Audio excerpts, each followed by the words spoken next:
तो स्टूडेंट्स आज हम अपनी न्यू टॉपिक कंटिन्यू करेंगे मैटर की। मैटर मादे को कहते हैं anything in nature which occupies space and has mass is called matter। Nature में कुछ भी ऐसी चीज जो जिसके पास स्पेस हो, वो कोई ना कोई स्पेस ऑक्यूपाई करे और उसके पास अपना मास हो, तो उसको हम मैटर कहते हैं। अब मैटर के लिए लाजमी नहीं कि वो बहुत बड़े पैमाने पे कोई मास रखती हो या बहुत बड़े पैमाने पे स्पेस ऑक्यूपाई करती हो। मैटर के लिए सिर्फ इतना काफ़ी है कि वो कोई ना कोई स्पेस भले माइक्रो लेवल पे हो या मैक्रो लेवल पे हो। ठीक है, तो उसको हम मैटर में इंक्लूड कर लेंगे। ओके, मैक्रो लेवल पे जैसे पूरी की पूरी अर्थ हो गई, सन हो गया, तो इनको भी हम मैटर्स कह सकते हैं। ठीक है, माइक्रो लेवल पे हो या मैक्रो लेवल पे हो, बस वो स्पेस ऑक्यूपाई करें और उनके पास मास हो, तो उनको हम मैटर कहते हैं। अब मैटर के जनरल एग्जांपल्स कौन से हैं? Water, air, soil, animals, plants, they are all examples of matter. Okay, क्योंकि सबकी पास प्रॉपर्टीज कौन सी हैं? दो प्रॉपर्टीज चाहिए, एक तो स्पेस ऑक्यूपाई करते हैं और दूसरा उनके पास मास है। मैटर की क्लासिफिकेशन दो तरह से की गई है, एक फिजिकल क्लासिफिकेशन है, दूसरी केमिकल क्लासिफिकेशन है। अब हम पहले फिजिकल क्लासिफिकेशन पे बात आएंगे कि फिजिकल क्लासिफिकेशन की गई है on the basis of physical state. Students, actually जो बेसिक लेवल पे फिजिकल स्टेट की जो मैटर की क्लासिफिकेशन है, उसमें सिर्फ तीन स्टेट्स पढ़ी जाती हैं, तीन से ज़्यादा नहीं। और उनमें जो तीन स्टेट्स पढ़ी जाती हैं वो ये होती हैं: सॉलिड, लिक्विड एंड गैस। ठीक है, ये बात जहन में रखनी है कि आपको तीन जो स्टेट्स हैं उन पे ग्रिप करनी है। बाकी ये जो स्टेट हमने दी है प्लाज्मा वाली, ये आपको एक्स्ट्रा दी है क्योंकि अभी तक जो डिस्कशन हो रही है, तो फिजिकल स्टेट जो है मैटर की, वो टोटल 6 जो हैं डिस्कवर हो चुकी हैं। तो हमारे लेवल पे हम तीन पढ़ते हैं, लेकिन आगे जब आप पढ़ते जाएंगे, इंटर की फिजिक्स होगी या केमिस्ट्री वगैरह में आप थोड़ी डेप्थ में पढ़ेंगे, तो आपको प्लाज्मा के बारे में मिलेगा। आई मीन प्लाज्मा फिजिक्स भी फर्स्ट ईयर की फिजिक्स में पढ़ी जाती है। तो इसलिए हमने प्लाज्मा स्टेट का इंट्रो देने के लिए ये स्टेट भी इधर ही इंक्लूड कर दी है बेसिक में। ये इतनी ज़्यादा मुश्किल नहीं है समझनी, इसलिए हमने इधर इंक्लूड कर दी है, तो परेशान होने की बात नहीं है इसमें।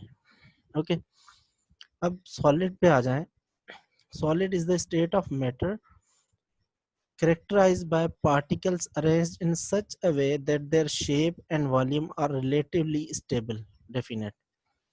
अब फिजिकल स्टेट के हिसाब से जब डिवीजन हुई है, तो सॉलिड वो स्टेट है मैटर की जिसके पार्टिकल्स जो हैं वो इस तरह से अरेंज हुए हैं कि उनके पास उनकी डेफिनेट शेप होती है। देख लें, चारपाई एक सॉलिड स्टेट है, उसके पास अपनी एक डेफिनेट स्टेट होती है। हर एक चीज जो सॉलिड कंसिस्टेंसी है उसके पास अपनी एक मखसूस शेप होती है और वो अपना मखसूस वॉल्यूम रखती है। ठीक है, स्टेबल होते हैं, डेफिनेट शेप होती है, उनके पास डेफिनेट वॉल्यूम होता है।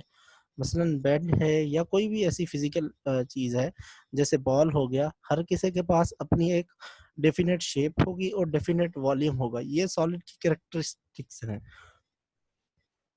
अब सॉलिड के जो मॉलिक्यूल्स होते हैं वो, अच्छा, इनके पास जो अपनी शेप होती है, डेफिनेट शेप और डेफिनेट वॉल्यूम, उसकी वजह यह है कि उनके जो मॉलिक्यूल्स हैं उनके बीच में मूवमेंट नहीं है। अब इधर कुछ चीजें समझें कि इनके मॉलिक्यूल्स जो हैं उनमें इंटरमॉलिक्यूलर फोर्सेस बहुत हाई होती हैं। अब जब इंटरमॉलिक्यूलर यानी मॉलिक्यूल्स के बीच में जो फोर्सेस हैं वो हाई होती हैं, तो इनके मॉलिक्यूल्स एक दूसरे के साथ बहुत ज्यादा मिलकर रहते हैं। अब जब इनके साथ बहुत ज्यादा मिलकर रहते हैं, तो नतीजे में क्या होता है, उनका वॉल्यूम डेफिनेट हो जाता है। मतलब सॉलिड स्टेट का वॉल्यूम डेफिनेट होने की वजह यह है कि उनके अंदर इंटरमॉलिक्यूलर फोर्सेस जो हैं वो ग्रेटेस्ट हैं। अब जब इंटरमॉलिक्यूलर फोर्सेस ग्रेटेस्ट होंगी, तो वो एक मखसूस वॉल्यूम अपना रखेंगे, और इस इंटरमॉलिक्यूलर फोर्सेस की वजह से जो इनके मॉलिक्यूल्स हैं वो आइसोलेटेड फॉर्म में मूव नहीं कर सकते। ऐसे नहीं कह सकते कि जी सॉलिड का एक मॉलिक्यूल जो है वो ज्यादा मूव कर रहा है, कम मूव कर रहा है, ऐसे नहीं करते। इंटरमॉलिक्यूलर फोर्सेस हाई होती हैं, एक दूसरे को जकड़ के रखते हैं, एक दूसरे के साथ बिल्कुल मिले हुए होते हैं। अब उनके मिले हुए होने की वजह से वो मूव नहीं कर सकते। जब वो मूव नहीं करते तो इस वजह से उनके पास शेप, अपनी डेफिनेट शेप होती है। फिर से समझें कि वॉल्यूम इसलिए होता है क्योंकि इंटरमॉलिक्यूलर फोर्सेस हाई होती हैं, ठीक है, वो अपनी एक मखसूस स्पेस, अपना वॉल्यूम ऑक्यूपाई करते हैं, और इस इंटरमॉलिक्यूलर फोर्सेस की वजह से मॉलिक्यूल्स मूव नहीं कर पाते। जब मूव नहीं कर पाते तो उनकी अपनी एक शेप आ जाती है। ओके, अब जब मूवमेंट उनमें नहीं हो सकती ज्यादा, मतलब टू एंड फ्रो मूवमेंट नहीं हो सकती, एक जगह से मॉलिक्यूल दूसरी जगह पे नहीं जा सकते, इसलिए उनमें जो मूवमेंट होती है उसको हम वाइब्रेटरी मना मोशन कहते हैं। वाइब्रेटरी मोशन का मिसाल ऐसे समझें कि ये बहुत ही माइक्रो लेवल की मूवमेंट है, थोड़ी बहुत, इसको टू एंड फ्रो मूवमेंट भी कहते हैं, मतलब आगे पीछे आगे पीछे आगे पीछे मूव होते हैं, ठीक है। लेकिन इनमें कोई भी ऐसी मूवमेंट नहीं है कि हम ये कहें कि जी मतलब एक जगह से दूसरी जगह पे चले जाते हैं, जिसको हम लोकोमोशन कहते हैं कि जी एक मॉलिक्यूल एक जगह से बिल्कुल दूसरी जगह पे चला जाए, ठीक है। इस तरह की कोई भी मूवमेंट नहीं होती, बल्कि इनमें वाइब्रेटरी मोशन होती है, जिसको ऑसिलेटरी मोशन भी कहते हैं या टू एंड फ्रो मोशन भी कहते हैं, ठीक है। और अब आगे ये देखें सॉलिड्स। अभी स्टूडेंट सॉलिड्स के जो मॉलिक्यूल्स हैं ये देखें, ये कैसे एक दूसरे के साथ पैक्ड हैं, एक मखसूस पैटर्न के साथ पैक्ड हैं। आप अंदाजा लगाएं, देखें। अब इस पैकिंग, इस आला दर्जे की पैकिंग की वजह से इनके पास अपना एक मखसूस वॉल्यूम आ रहा है, देखें, और उसके पास इनकी एक मखसूस शेप हो जाती है।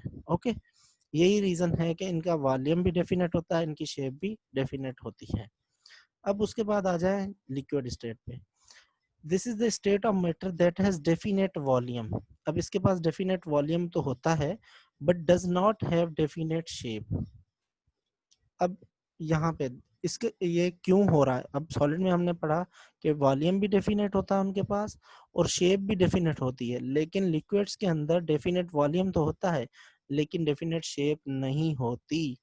अब उसका रीजन ये है, हमने पहले पढ़ा था कि सॉलिड्स के पास डेफिनेट वॉल्यूम इसलिए क्योंकि उनमें इंटरमॉलिक्यूलर फोर्सेस हाई हैं, बहुत हाई हैं। अब उन हाई की वजह से उनके मॉलिक्यूल्स मूव नहीं कर पाते। अब मूव नहीं कर पाते तो इसलिए डेफिनेट शेप है। अब इनमें क्या होता है, इनमें इंटरमॉलिक्यूलर फोर्सेस तो होती हैं, अच्छी होती हैं, लेकिन सॉलिड से कम होती हैं।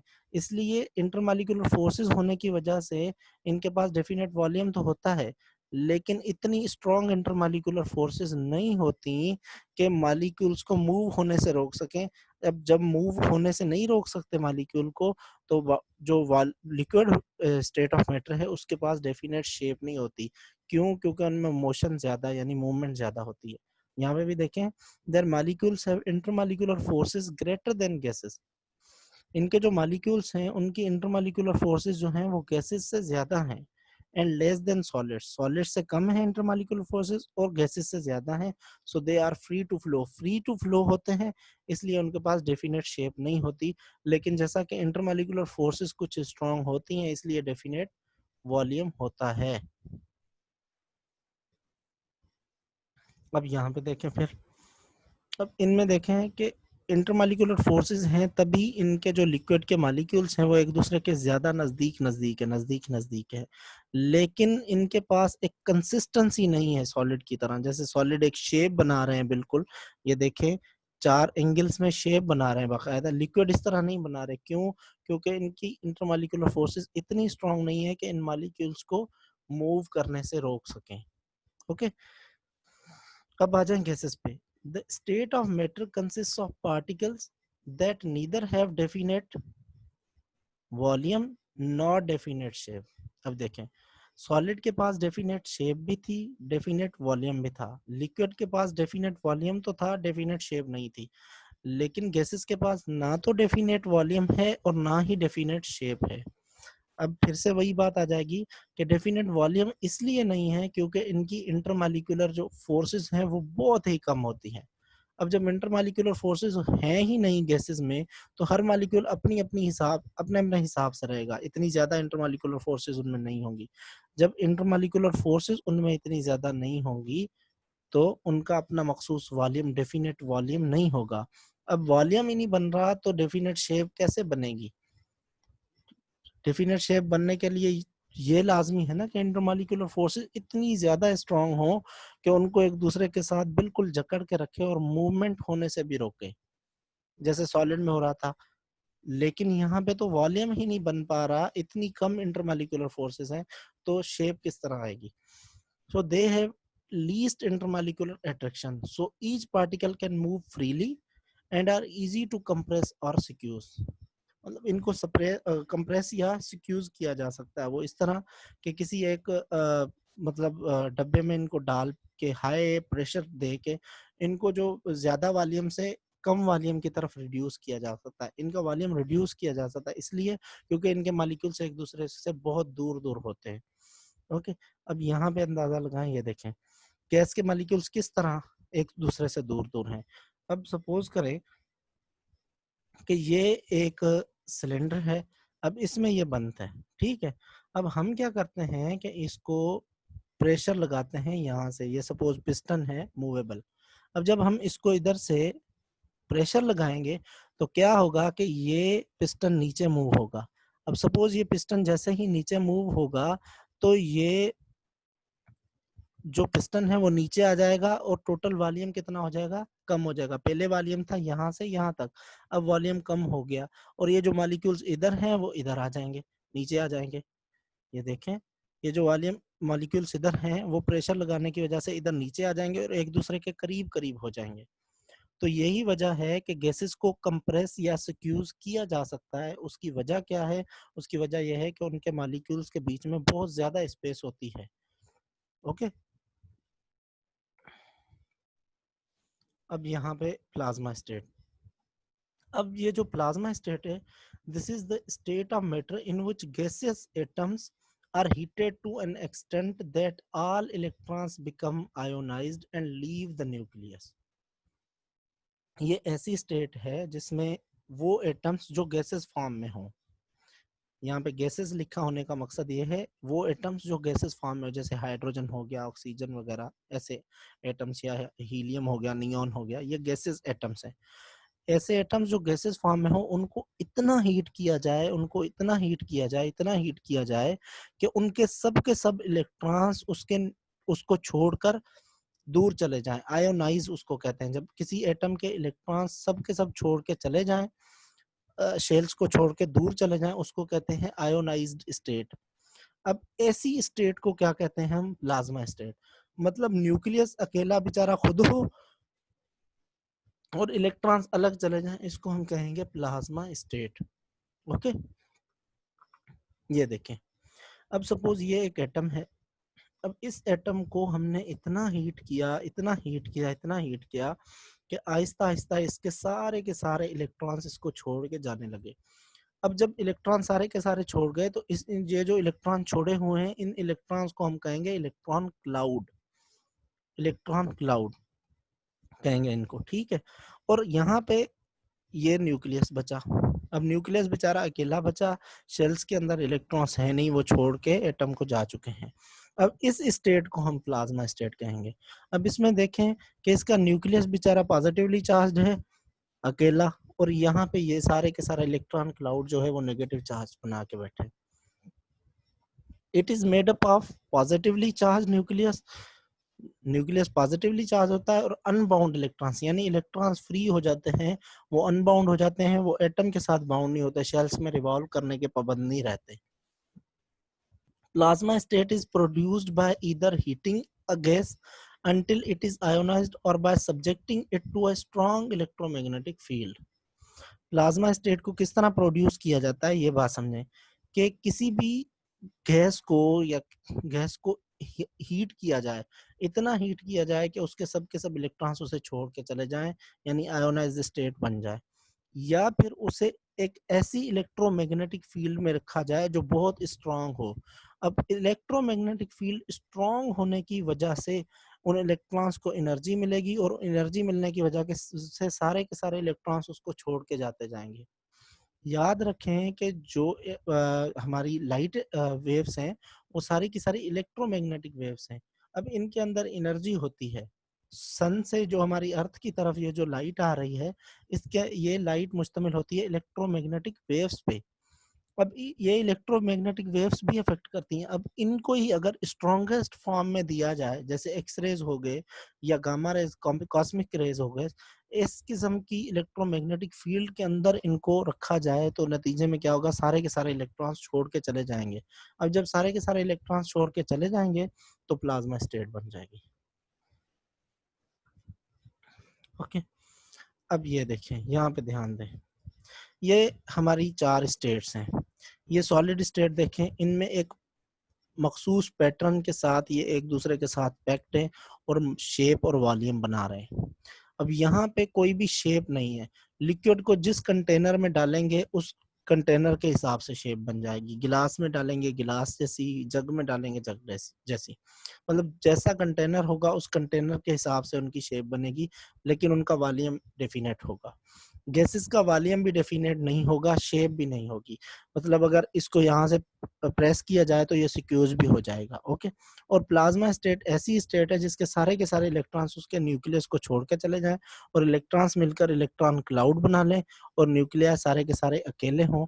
ये यहाँ पे देख रहे हैं, फिर पॉजिटिव और नेगेटिव चार्जेस की तरह रहें। These physical states of matter can be interconverted into each other। यहाँ पे कहने का मकसद है कि ये जो स्टेट्स हमने डिस्कस की ये एक दूसरे में कन्वर्ट हो सकती हैं। खास तौर पे गैस को लिक्विड, लिक्विड को सॉलिड में और सॉलिड को लिक्विड, लिक्विड को गैस में कन्वर्ट किया जा सकता है। ठीक है, तो ये जो है फिजिकल स्टेट्स है मैटर की, ये एक दूसरे में कन्वर्ट हो सकती हैं। ओके, अब यहाँ पे ये फिगर पे ध्यान दें जरा कि ये स्टेट्स ऑफ मैटर हैं। सपोज इनको, ये सॉलिड स्टेट को हम पहले उठाते हैं। सपोज सॉलिड स्टेट को हम इतना हीट करें, इतना हीट करें कि उनके बीच में ये जो यहाँ पे इंटरमॉलिक्यूलर अट्रैक्शन है ये कम हो जाए। अब जब कम होगी तो नतीजे में क्या होगा, ये कन्वर्ट हो जाएंगे लिक्विड फॉर्म में। सपोज अब बर्फ ले लें, आइस। अब आइस को नॉर्मल रूम टेम्परेचर में रखेंगे तो वो पिघल के लिक्विड में कन्वर्ट हो जाएगी। ठीक है, और उसके बाद उसे अगर आप 100 डिग्री सेंटीग्रेड पे रखेंगे तो वो स्टीम में यानी गैस में कन्वर्ट हो जाएगी। ठीक है, अब उससे भी ज्यादा हम अगर उसे हीट करें तो वो उसके जो इलेक्ट्रॉन्स है उसे छोड़ के चले जाएंगे और वहां पे प्लाज्मा स्टेट बन जाएगी। मतलब सॉलिड को हम इतना हीट करें कि वो लिक्विड में कन्वर्ट हो जाए, लिक्विड को फिर इतना हीट करें कि वो गैस में कन्वर्ट, फिर गैस को इतना हीट करें कि उसके सारे के सारे इलेक्ट्रॉन्स उसे छोड़ के चले जाएं, तो इसको हम प्लाज्मा स्टेट। तो ये इस तरह होगा। फिर ये रिवर्स कैसे होगा कि प्लाज्मा स्टेट को कूल किया जाए, प्लाज्मा स्टेट को कूल किया जाए। हीट करने से क्या होगा, सॉलिड टू प्लाज्मा कन्वर्जन होगी, और यहाँ पे अगर हम इसको कूल करेंगे तो ये बैक कन्वर्जन होगी। प्लाज्मा को कूल करेंगे पहले गैस बनेगा, और कूल करेंगे लिक्विड बनेगा, और कूल करेंगे सॉलिड बनेगा। ओके, अब ये देखें। अब सपोज ये आइस है, ये सॉलिड है, इसको हीट किया जाए तो ये कन्वर्ट हो जाएगी वाटर लिक्विड में। फिर इसको हीट किया जाए तो ये वेपर यानी गैसेस स्टीम में कन्वर्ट हो जाएगी। अगर इन्हीं को ही हम कूल करें तो ये कन्वर्ट हो जाएंगे वाटर लिक्विड में, और इनको और कूल करें तो ये आइस सॉलिड में। अब एक चीज यहाँ पे जहन में रखने की बात होती है, वो ये है कि हमने पढ़ा है वाटर का जो फार्मूला है वो है H2O। ओके, हमने इस तरह पढ़ा है। अब सपोज हम इस वाटर को रख रहे हैं फ्रिज में कूल करने के लिए, तो ये कन्वर्ट हो जाएगा आइस में। एक बात बेटा जहन में रखें कि ये जो वाटर मॉलिक्यूल है लिक्विड फॉर्म में, ये फिजिकल स्टेट की कन्वर्जन हो रही है इसकी सॉलिड और गैस में। तो इसका मतलब ये हुआ कि फिजिकल स्टेट में केमिकल फार्मूला रिमेन सेम, यानी केमिकल कंपोजिशन को कोई फर्क नहीं पड़ेगा। मतलब कहने का ये है कि अगरचे वाटर लिक्विड फॉर्म में H2 है, H2O है, तो आइस के फॉर्म में भी यानी सॉलिड फॉर्म में भी H2O ही रहेगा, और गैसेस यानी स्टीम के फॉर्म में भी H2O ही रहेगा। ये बात याद रख लें, जहन में रख लें कि लिक्विड वाटर का फार्मूला भी H2O ही रहेगा, आइस सॉलिड का फार्मूला भी H2O ही रहेगा, वेपर या स्टीम वाटर का फार्मूला या गैस का फार्मूला वो भी H2O ही रहेगा। क्या होगा, उनकी कंपोजिशन में कोई चेंजेस नहीं आएंगी।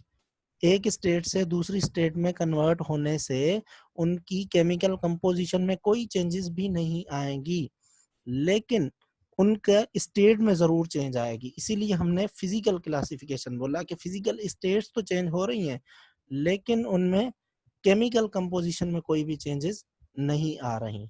ठीक है, यहाँ पे भी देखें, ये क्लाउड है, यहाँ पे देखें ये वाटर है, ये आइस। अब क्लाउड में क्या होता है, गैसेस फॉर्म में होता है वाटर, H2O ही होता है लेकिन गैसेस फॉर्म में होता है। अब यहाँ से ये कंडेंस होकर थोड़ा कूल जब होगा तो ये किस में कन्वर्ट हो जाएगा, वाटर में, और यहाँ से ज्यादा फ्रीज इसको करेंगे तो ये आइस में कन्वर्ट हो जाएगा। अब जब आइस को कन्वर्ट करेंगे, मेल्ट करेंगे यानी उसको हम हीट देंगे तो वो कन्वर्ट हो जाएगा वाटर में। अब इसको जब कन्वर्ट करेंगे तो ये कन्वर्ट हो जाएगा क्लाउड में। अब ये बात जहन में रख लें, ठीक है। अब आइस का यानी सॉलिड का वाटर में कन्वर्ट होना, इसको हम मेल्टिंग कहते हैं। इस process, the process in which solid is converted into water यानी liquid, solid water or solid is converted into liquid, या solid state is converted into liquid state, that process is called as melting, and the process in which liquid state is converted into solid state is called as freezing. Okay, the process in which liquid state is converted into gaseous state is called as evaporation, and the process in which liquid is gaseous state is converted into liquid state is called as condensation. ये आपने definitions लिख लेनी है और ज़हन नशीन कर लेनी है। ओके, अब यहाँ पे ये दो डेफिनेशंस हैं, ये आपके लेवल पे नहीं है लेकिन बता देते हैं, आगे कंसेप्ट में काम आएंगी। वो ये कि अगर डायरेक्ट ये सॉलिड गैस में कन्वर्ट हो तो उसको हम सब्लिमेशन कहते हैं। The process in which solid is directly converted into gas is called as sublimation, and the process in which gas is directly converted into solid is called as deposition. ये कुछ definitions हैं, ये आपको जहन में रखनी है। अब आ जाएं केमिकल क्लासिफिकेशन पे। केमिकल क्लासिफिकेशन जो है that is based on composition. अब फिजिकल क्लासिफिकेशन फिजिकल स्टेट्स पे बेस करती थी, उसमें कंपोजिशन चेंज नहीं होती थी, लेकिन यहाँ पे कंपोजिशन का मसला है। कंपोजिशन के हिसाब से क्लासिफाई किया गया इनको, और इनके दो टाइप्स हैं, एक प्योर सब्सटेंस और दूसरे इम्प्योर सब्सटेंसेस। प्योर सब्सटेंस किसको कहते हैं? Any substance that has a definite और कांस्टेंट कंपोजिशन एंड प्रॉपर्टीज, यानी उनकी कंपोजिशन और उनकी प्रॉपर्टीज कांस्टेंट रहे हैं, वो चेंज ना हो, उनको हम प्योर सब्सटेंस कहते हैं। जैसे H2O वाटर है, वाटर मॉलिक्यूल है, उसकी कंपोजिशन सेम रहती है, उसे हम प्योर सब्सटेंस कहेंगे। हाइड्रोजन है, उसकी कंपोजिशन सेम है, उसे हम प्योर सब्सटेंस कहेंगे। मतलब ऐसा सब्सटेंस जिसकी कंपोजिशन और प्रॉपर्टीज कांस्टेंट रहे, उसे हम क्या कहेंगे? Pure substance. अब प्योर सब्सटेंस की कुछ क्वालिटीज होती हैं। एक, pure substances always have definite composition, हमेशा उनकी कंपोजिशन सेम होती है, ठीक है। उसके बाद the simplest form of a pure substance is element. Pure substance का जो सिंपलेस्ट फॉर्म है वो हमेशा याद रखें एलिमेंट है। इसके एग्जांपल्स कौन से हैं? Element, molecules and compounds, these are the examples of pure substances. अब कंपोजिशन किसे कहते हैं? कंपोजिशन एक हमारी बुक में बेसिक केमिस्ट्री लेक्चर नोट्स में मुकम्मल एक टॉपिक है, अलग से हम पढ़ेंगे कंपोजिशन किसे कहते हैं, वो आगे इंशाल्लाह कवर हो जाएगी। अब आ जाएं इम्प्योर सब्सटेंसेस पे, जिनको हम मिक्सचर भी कहते हैं। A material made up of two or more different substances which are mixed but have not reacted chemically is called mixture. मतलब कोई भी ऐसा मटेरियल, ऐसा सब्सटेंस जो दो या दो से ज्यादा डिफरेंट सब्सटेंसेस का बना हो, जिनमें आपस में कोई भी केमिकल रिएक्शन ना हुआ हो, ठीक है, तो उसको हम क्या कहेंगे? मिक्सचर कहेंगे या इम्प्योर सब्सटेंस कहेंगे। यानी वो मिक्स तो हुए हों लेकिन केमिकली रिएक्ट ना किया हो उन्होंने, ठीक है। मतलब दो चीजें मिल के एक नई चीज नहीं बनाई हो जिसकी कंपोजिशन कांस्टेंट रहे, ऐसा कुछ नहीं हुआ, और बल्कि दो डिफरेंट कंपोजिशंस की चीजें एक साथ मिलकर रह रही हैं, तो इनको हम क्या कहते हैं? इम्प्योर सब्सटेंसेस या मिक्सचर। जैसे सपोज किसी, मतलब शुगर जो है उसको हम वाटर में डाल दें, पानी में डाल दें, तो शुगर और वाटर का ये जो मिक्सचर है, ये जो सॉल्यूशन है, ये इम्प्योर सब्सटेंस का एग्जांपल है। ओके। दूसरी डेफिनेशन जो है, फिजिकल कॉम्बिनेशन ऑफ टू और more substances in which identities of each substance are retained is called mixture. जैसे हमने पहले बात की कि वाटर के अंदर शुगर को डाल दें तो शुगर की अपनी प्रॉपर्टीज जो है वो उस वाटर के अंदर सेम रहेंगी, उनमें कोई चेंजेस नहीं आएंगी, वो अपनी खासियतों में मुकम्मल तौर पे वैसे ही रहेगा, उनमें कोई चेंजेस नहीं आएंगी क्योंकि केमिकल रिएक्शन नहीं हुआ। और वाटर की भी अपनी प्रॉपर्टीज उधर शुगर के साथ वैसी ही रहेंगी, उनमें कोई चेंजेस नहीं आएंगी। ओके। ये क्यों हो रहा है? क्योंकि केमिकल रिएक्शन नहीं हो रहा, बिना केमिकल रिएक्शन के मिक्सचर बन रहा है, इसलिए इनको हम प्योर सब्सटेंसेस कहते हैं। तो आज की टॉपिक हमारी यहाँ पे खत्म होती है।